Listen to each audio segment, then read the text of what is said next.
Hello, me again. Want to talk to you briefly about some things related to influences. I'm sorry, I'm pausing here because I wasn't too sure my camera was working, but it is. Okay, so we've been talking about influences. Excuse me. Last thing we talked about were gender, height, weight, context differences, heredity, environment. And if I'm jumping ahead and I didn't talk about that, then basically, if you are unclear about the influences, I'll very quickly run through these individual differences, characteristics, and influences. Gender, height, weight, body build, health, energy level, intelligence, temperament that we'll discuss much later, personality are all in possession of those. Emotional reactions to things, that's part of your personality, really. Context differences, what kind of home do you live in? Not physically, of course. The communities that you come from, the societies, relationships, schools attended or no school association, free time, and you don't have to take notes on this. Always remember that. Heredity, inborn traits or characteristics inherited from biological parents. And then the environment, the outer and the inner environment, world outside the self, beginning in the womb, and learning that comes from experience, nature, nurture. So that's a brief review of what I hope I already covered, but I may not have, and I apologize for the confusion. So let's talk about a couple of more influences. Excuse me. And these two are maturation, the natural sequence of physical and behavioral changes, learning to talk, learning to walk, so on and so forth. And the changes are viewed in an average way. You can differentiate them related to individual maturations, but by and large, they're an average. Here's what should be happening at age 1. Here's what should be happening at age 5, etc. And then you have to take into the consideration that heredity and environment interact. So I inherit things, capabilities, but my environment may cause me to have to shape those in essence. So I'm able to do such and such, and then the environment demands that I do it sooner or later, whatever the case happens to be. And those influence your development.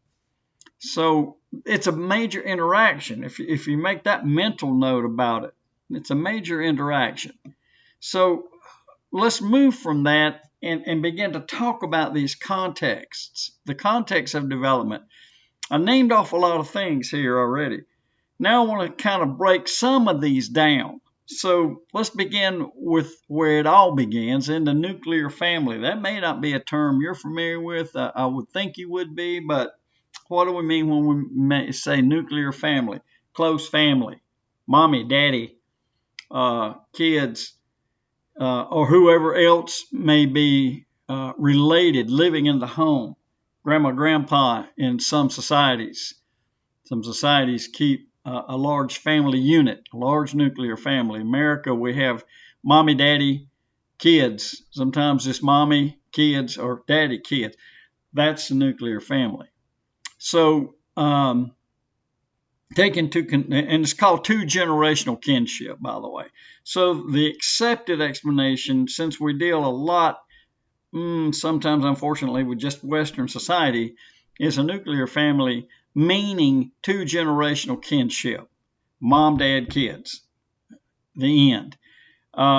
What is taking place here? There's an economic component to this. There is the idea that maybe you bring in non-biological children.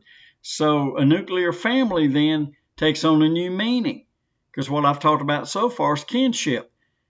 Biological kinship. Now we're talking about adopted children, stepchildren. Those things have to be considered because particularly stepchildren, adoption too, but stepchildren, there's a larger component related to stepchildren than there is adopted children. Now, maybe it's unfortunate, but I won't get into that discussion. So, nuclear family, all the things that are in context here, the interaction here. And then we have extended family, multi-generational network, grandparents, aunts, uncles, cousins, and even more distant relatives. Some you don't even know you have, and I don't even have names for. You get rich, they come out of the woodwork, right? That kind of situation. And then your socioeconomic status and neighborhood, income level, your educational, occupational levels, particularly with adults. But guess what? You can't always rule out children because some societies' children do. They work. So we're looking at these contexts: nuclear family, extended family, socioeconomic status, and neighborhood. What kind of money do you make? Where do you live? And by the way, what kind of job do you do? So some people think in that direction as well. Now, move forward to some examples. We're going to talk about, particularly talk about poverty, but I'm going to talk about this in a way you haven't heard before.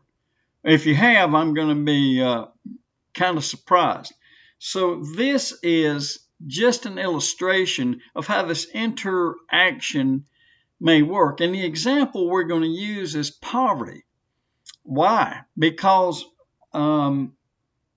it doesn't get recognized from the standpoint that I'm getting ready to give you. Now, this standpoint is not magical.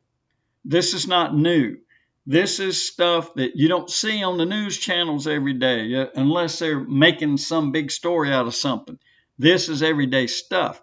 This is stuff that's scientifically researched and reported, and it's kind of depressing, but let's look at it because you're going to see this example. I'm going to introduce you to this example, and then I want you to try to reflect on what you've just heard me talk about, all these contexts that I just talked about. So we're going to use the context of health. And why am I choosing this? The textbooks love this. The textbooks like to bring this out to show you how powerful these contexts are. So here we go. Health. If you come from poverty, low income equals higher risk than non-low income. What is that telling you? People that have money don't suffer what I'm getting ready to tell you about as frequently or at all. So here we go. Death in infancy, 1.6 times more likely if you live in poverty. Premature birth, under 37 weeks is considered premature, 1.8 times more likely to have an effect. Low birth weight, 1.9 more times more likely to cause death. Inadequate prenatal care, 2.8 times. Look, these figures sound little. They're not. You're talking about a lot of people here. Having too little at some food at some point in a 4-month period, you're 8 times more likely to die. Serious consequences. So take those figures and plug them in to, if you can do math, and you can see that's a high number. I can't do that math for you right now. Here's another example, education. Remember that we're talking about lack of. So if you don't come from a good educational system, in other words, if you live in a depressed socioeconomic situation, you're probably going to schools that aren't up to par. And what happens here? Education suffers. So lower math scores, ages 7 to 8, you normally test 5 points lower than everyone else. Lower reading scores, same age range, 4 points lower on test on average. Repeating a grade, you're 2 times more likely to do so.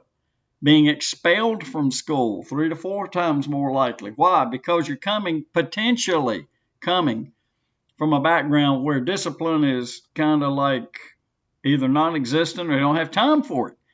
or you're rebelling or whatever you're doing. Being a dropout at ages 16 to 24, 3 to 5 times more likely. If you're up to around 24 years old, potentially you are in college. Finishing a 4-year college, 50% as likely to. In other words, half the people don't. Half the people don't graduate high school. These are some depressing kind of situations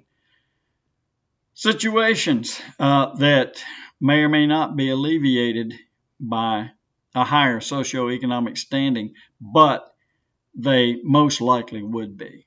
So just kind of a shock factor to introduce you to these kind of things that affect the developmental process that unless you're studying this stuff or you have a degree in it like I do, you never even think about.